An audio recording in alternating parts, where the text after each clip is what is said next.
What's a normal work week on a cruise ship?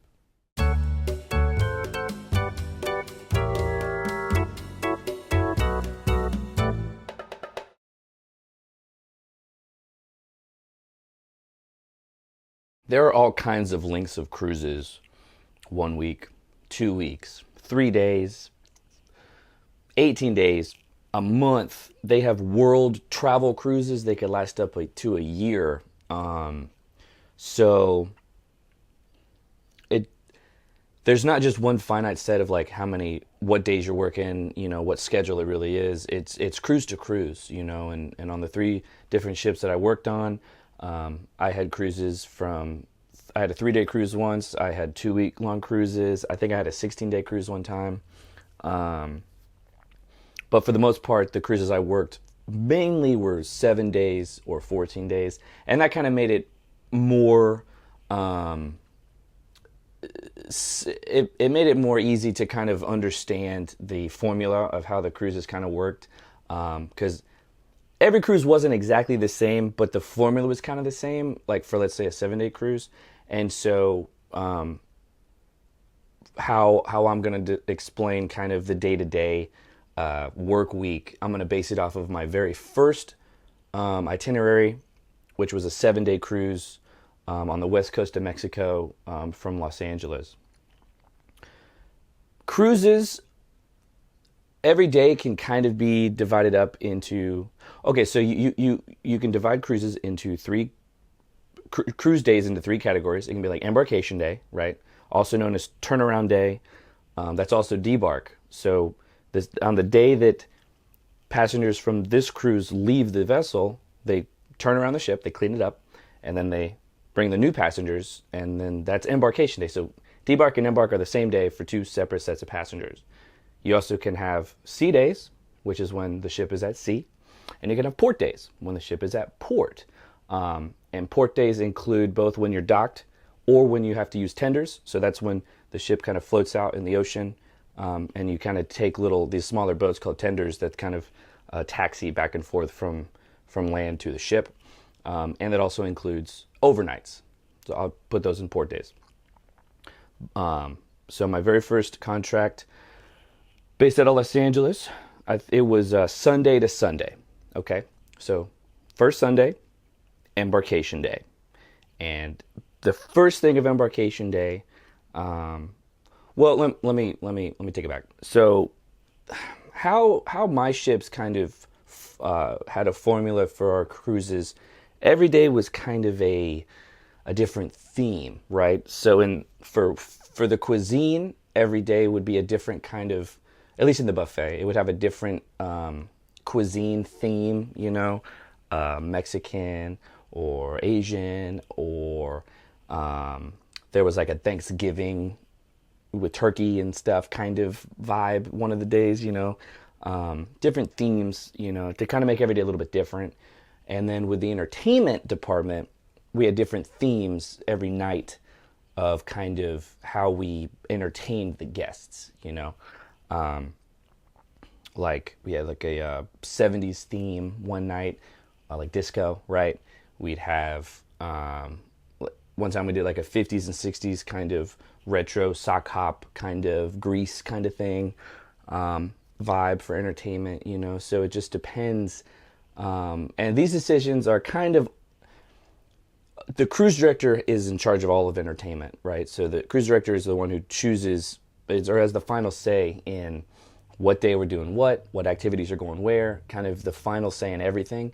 Because it's their duty to provide the best experience to every guest. So it's up to them to come up with the best formula to kind of keep passengers entertained throughout the entire cruise, and keep the party going and all these different things.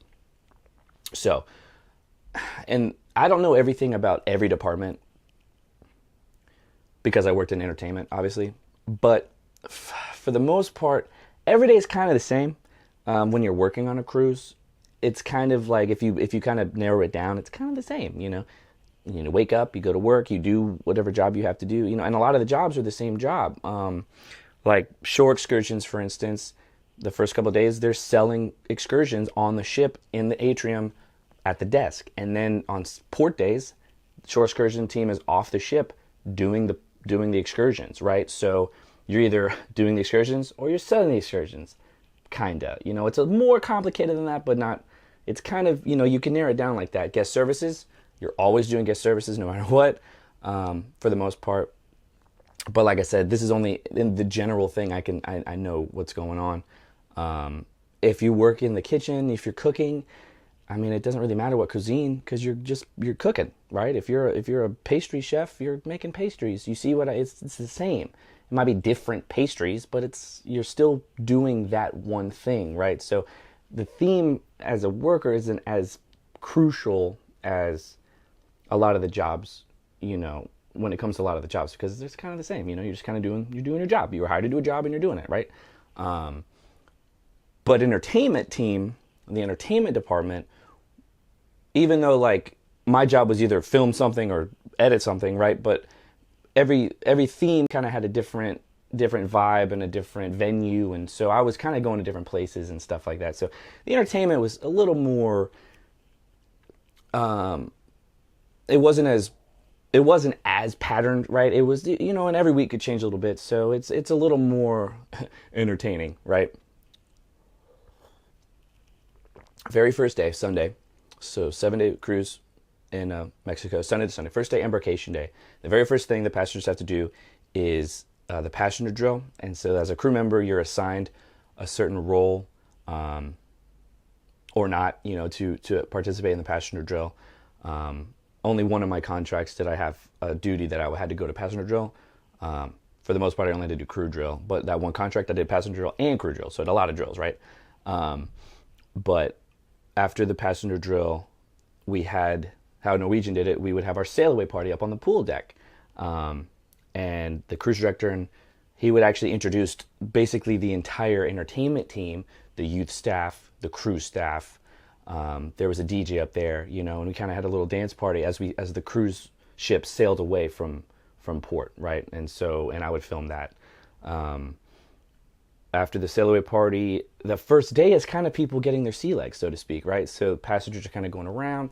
This is also when like the crew members who work in the shops, they're trying to sell people, they're introducing you to certain stuff. And a lot of these commission kind of things, they're actually setting them up for the next day, because the very next day was the sea day. So they're giving away raffles, and they're preparing people for the week. They're answering a lot of questions. You see, it's the first day, so people are confused, so it's almost like a training day, right? The formula for entertainment basically was during the day, activities, whatever. And then at night, it got a little more serious, but the formula was basically the same. We would have a production show every night in the theater. We're at 2 usually. One was like at 7 and one was like at 9 o'clock at night. We'd have a production show at 7, and we'd have 2 shows, so people, because the theater couldn't hold everyone, right? So it gave people the option to go to one show or the other. So we'd have the show at 7, and then in another lounge we would have a game show. Did one of those every night. And then we'd have the next production show at 9. And then after that second production show, at another lounge, we'd have a party, like a dance party, So there was always something going on, and they always had it in a different location, so that passengers, even if you're participating in all the events, you're still moving one place to another. And that was kind of so that, like, maybe a passenger could grab a drink on the way to the next party, or it would give the gift shop a chance. People go from the theater to the next event, they're passing through the gift shop, so maybe they might want to look at some perfume or whatever, so there's a method to the madness, right? So the first show we would do on that first embarkation night was like a welcome aboard variety show, which was nice too. It was like a little bit of the production cast doing something. Sometimes we'd have a comedian on there. We might have a singer, like a variety show, just to kind of a little sample of what they're going to see for the rest of the week, because the guest entertainers and the entertainers who do the shows at night, they're there on the whole cruise anyway. Even if they only do one show in the whole week, they're on the cruise ship the whole night. And a lot of the comedians especially would like to do more than one set, because, I mean, they're 6 days with nothing to do and you're stuck on the ship. A lot of people, and these people who do this stuff for a living, they really enjoy it. So they're very willing to, do more, right? So we had the variety show. and then there'd be some game show. I didn't film every game show, and I didn't film every production show. So some of them you could kind of see they're not as memorable, right? But they're fun. There's always something going on the ship. And then that night we'd have the welcome aboard dance party. I didn't film that on that contract. And so people could go see the welcome aboard show, they go to the game show, they go eat dinner, and they go up and dance and have a great first night. Really prepare them for the next several days. So then you go to bed, and when you wake up, you are on Sea Day 1. And Sea Day 1 was a big day on the ship. This is so Sea Days are usually more busy anyway, because you're stuck on the ship, so you need to provide more activities for passengers. But it's also the first sea day, so this is when all the information, because on this cruise we had 3 port days in a row, right? So all the information about these ports had to happen on Sea Day 1. And so we had a shore excursions presentation in the theater that I would film. So people would go there, and then they'd get all the information for the next 3 days to know what kind of things were going on in the ports. There was also a port shopping presentation for all the different shopping possibilities in all the ports. A lot of presentations. The spa would have a presentation. The photography department would have a presentation. Just lots and lots of information, lots of places, lots of activity going on. Busy day. There might be a cooking demonstration in the atrium. You never know. And then, because every week was kind of a little different for me. And then, but the formula at night, show, game show, party, right? So this particular night, we would do our first production. So our very talented production cast would do 3 production shows on the ship, and sometimes they would add a 4th in a different venue for like a cabaret. But the first show, I believe it was Band on the Run, maybe. I'm gonna mess it up. Band on the Run, which was a nice, fun little music-y kind of show that people like to watch. It was really entertaining. And then the first game show was the Newlywed game show, which I filmed. That was really, really fun. You get passengers to come and participate. And so during these events, the crew staff is working every event. Crew staff is at every single event. And during the day, the crew staff is doing all activities, right? They're doing bingo, they're doing this, they're doing that. They're in charge of everything. Not to mention all the other people doing all the other things, right? Everybody's working, just trying to give the guests a great experience. When it comes to like the youth staff, which is also part of the entertainment team, the youth staff were really focused on the kids, right? The youth staff weren't part of like what I was doing. Youth staff wasn't taking kids to. They might take the kids to certain things, but for the most part, there was a whole separate youth center from kids from all the way up to like 17 or something. Crazy age demographics, because there was like a teen center and a youth center, right? And they would kind of divide the kids up. And then depending on what itinerary it is, you'd have more kids or less kids. You never know. But the youth staff or the youth department was also divided up into themes, I guess you could say. They had every night, you'd have a superhero night, so you dress up like a superhero. You'd have pajama party night. You'd have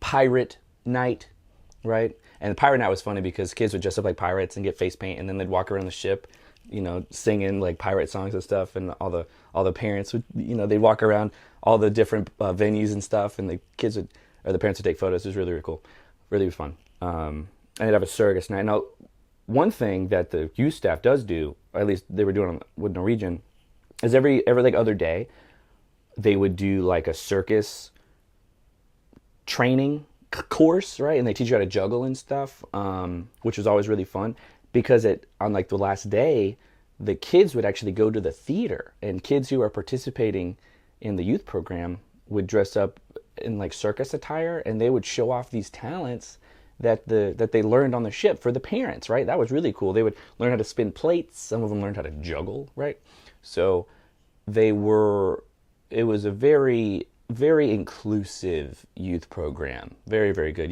And kids, because kids, you got to keep kids entertained. So the youth program was always doing stuff. So for the most part, I only saw the youth staff after work in like crew bar, because they're working all day. They're just up in the center with kids, doing the thing, and sea days are long days, because parents are off doing their thing, kids are up in the youth center.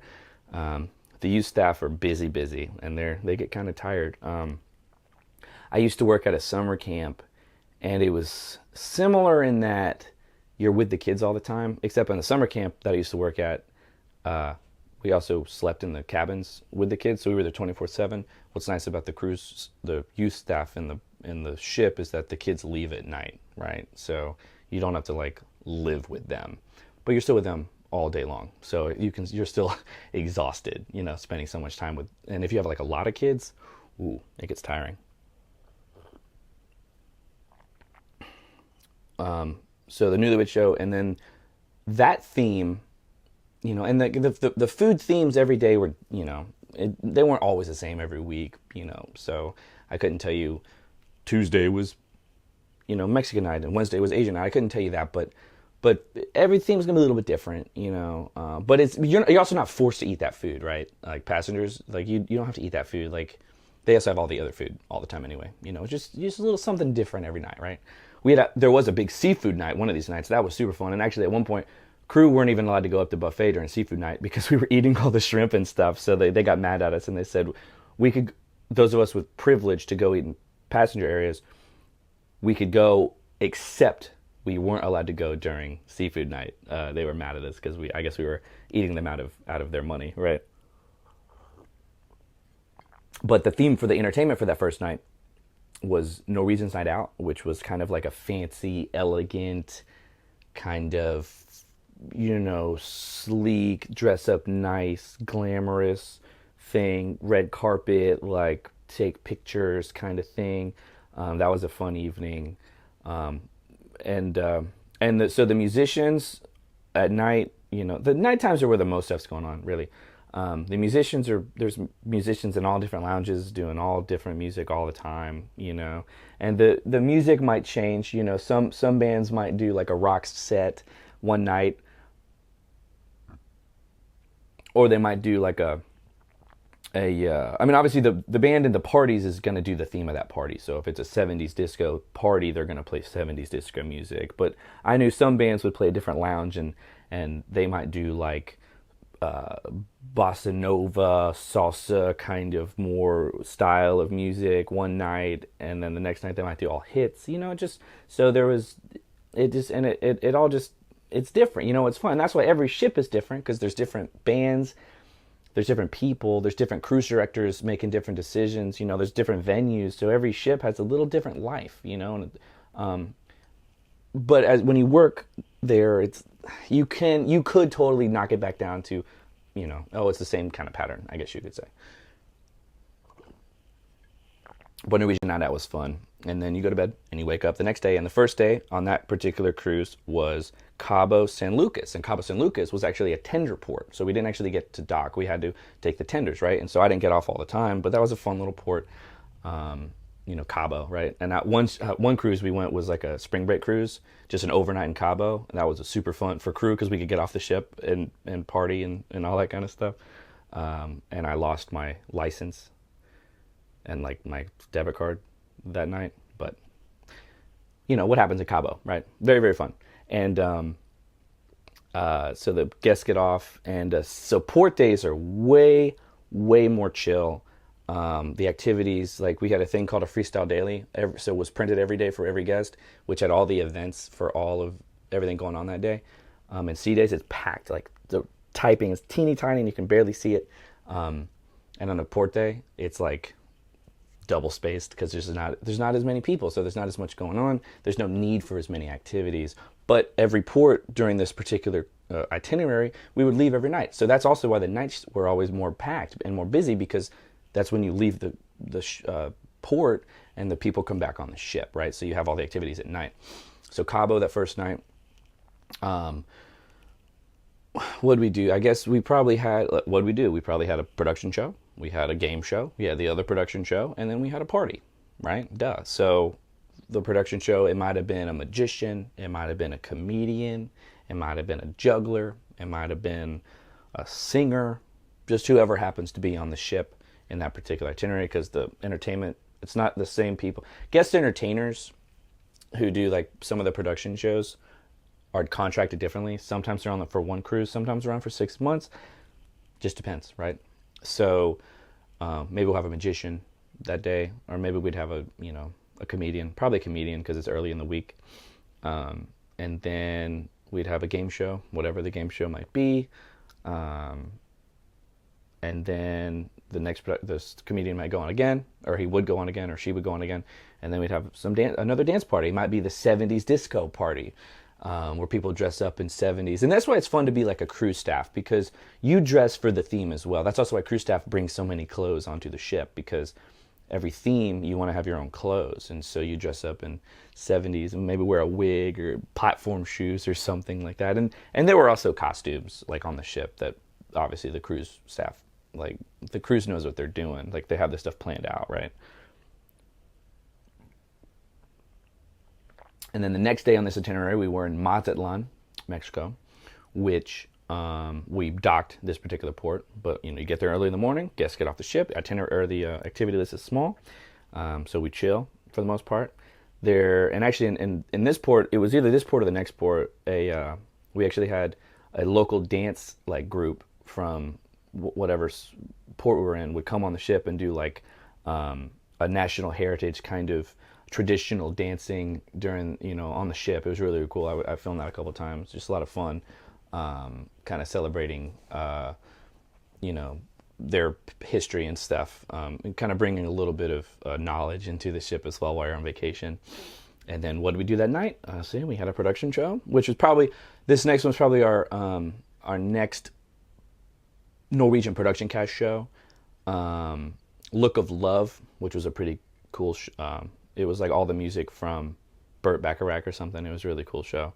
And then we'd have a game show, and then we'd have a dance party, right? Same thing, but the theme is different. Food was different. That night might have been Mexican food night because we brought the heritage dancing on the ship. So you kind of, depending on the cruise director, they might want to hold everything together. They might want to spread some stuff out. You never know, So it's you might go back to the same. If let's say you go on your second contract, back to your job, you might go on the same ship, same itinerary. But if you have a different manager, you have a different cruise director, it might be totally different. You might work less, you might work more. You might be like, hey, on my last ship, this made more sense. But you know what? It's up to the cruise director to try to make the best of how they want to go about doing it. So it's different. That's also why, even though it's a very day by day kind of the same thing, you still have to be willing to and adapt. You have to be able to adapt because things can change like that, and you just have to go with the flow a lot of times. Let's see, the next show was then the dance party. The next port was probably, actually, so that one of these nights we had, Norwegian does a thing called like Dance Like a Norwegian or freestyle dance competition. It's kind of like a play on of Dancing with the Stars, and what they'll do is they'll pair 6 passengers with 6 people who work for the ship. A lot of times it's the production cast actually. And it might not have been this day. It was probably a day that they didn't have a production show because that would have been really difficult for the dancers. But one of the nights, instead of a dance party at 10 o'clock at night, they had the dance competition game show, right? And they dance, and we have judges, and sometimes the comedian who's on the ship will be one of the judges, and it's really, really funny, and people get voted out. And then as a videographer, we taped it, but we also had another camera in a secret room that we called the Losers Lounge. And then whenever people would get voted off the show, they would come and we would do like a live feed from the Losers Lounge. And, and it was just a really fun game show. A lot of good stuff. So there's always something going on. Let's see, the next day after Mazatlan was Puerto Vallarta, another port day. So very easy day schedule, not a lot going on, right? But same thing. We leave the port at like 6, night activity start. We have a production show in the theater. We have a game show in the lounge, another production show, dance party, right? It's kind of streamlined, but it's super fun because it's always a different vibe. You know what I mean? And then, I don't know, whatever theme for food that night, just kind of whatever. For the youth staff who knows? We're there's whatever they hadn't done yet. Dinosaur. I don't. I didn't spend a lot of time in the youth program, but they always had something up there. Keep it. You got to keep these kids occupied. So they had games all the time. They had taught them all these kinds of games. They always had different themes. They always had something going on. Kids love the youth staff. I mean, it's super good time. And that's also why if you're working in the youth staff, you should also bring costumes and bring lots of things to change into and really bring a good attitude because you're going to be working a lot. You're going to be super exhausted. You got to have a lot of high energy around these kids, but you want to be prepared for if it's superhero night, you want to have a superhero costume, right? And if it's pirate night, you want to have a pirate costume. You want to be able to participate because the thing about kids, and I learned this working at summer camp, the thing about kids is if you have to be like double enthusiastic to keep the kids enthusiastic about what's going on. You really have to work for it. So that's why it's so exhausting, but it's super fun. If you get into it and you just embrace it, it's super, super fun. The entertainment department is a great department to work in. And then our final day before debark was C Day, number 2, right? And, no. So we had 2 more days. So we had C Day, 3 ports, 2 C Days, right? So then our first C Day was another busy day. Spa, more raffles, lots of full activities on the itinerary or on the freestyle daily, like the bulletin, like lots of activities. There's probably a movie during the day, another baking thing going on in the atrium that we're filming, kids doing stuff, another circus situation. And then at night, what do we have? A production show. And actually this day was crucial because it was our final production show. It was called Parody, and it was super good. It was like, I would say it's Broadway level of how good the show was. And then at the end of this show, we also had this big ceremony, like a big surprise where like we'd have officers come out and they'd wave and it was and people from all the different departments would come up on stage. See, that's what's cool too. So like people behind the scenes, people who work in the restaurants, people who work cabin stewards, people who are like the chefs, people from all different departments, housekeeping, will come up on stage for this big final goodbye kind of thing. It's always a standing ovation, and it was super awesome. Definitely go on a Norwegian cruise because you won't be disappointed. But that was our big, and then we'd have a big dance party that night, whatever theme it was, probably. Actually, no, that night, so it was our big night. That was the big hurrah night. So the dance party for that particular night was the White Hot Dance Party, okay? Which was our big neon. We had different like black lights and stuff and people dancing, and like sometimes we'd have like bubbles and we'd have smoke and we'd have awesome decor and decorations, and the White Hot Party was a big deal. A huge blowout. Like that whole night, that second C Day, that whole night is just intense, like soup, and you're exhausted after that in an entertainment. And then the final C Day was still a busy day because it's a C Day, but people are like on the back end of their cruise. People are tired. They're trying to chill. So it wasn't as crazy. We still had maybe a movie in the afternoon, another baking like show in the atrium, something like this. This is also when the youth staff would be able to go into the theater and do like the circus thing where they would show off all the different things they've learned and stuff for the kids, and the kids can get on stage and stuff like that. But we also would have another show that night, but that show that night, it might be a little more chill. I think one time some of the ships have like the Second City improv team. They might do that, and one of the ships I worked on with the Second City, they also had like they did a production show. They also did a couple of late night comedy improv shows. Just whatever entertainment's on the ship. And then obviously the last day, the next Sunday, it's debark, right? So the passengers, after that long, crazy cruise, they get off the ship, and then we do our turnaround, and then we do it all over again. So it's a lot of fun. So even though every day is kind of the same, and every cruise could be kind of the same, it's not the same. So keep a good attitude. It's a lot of fun.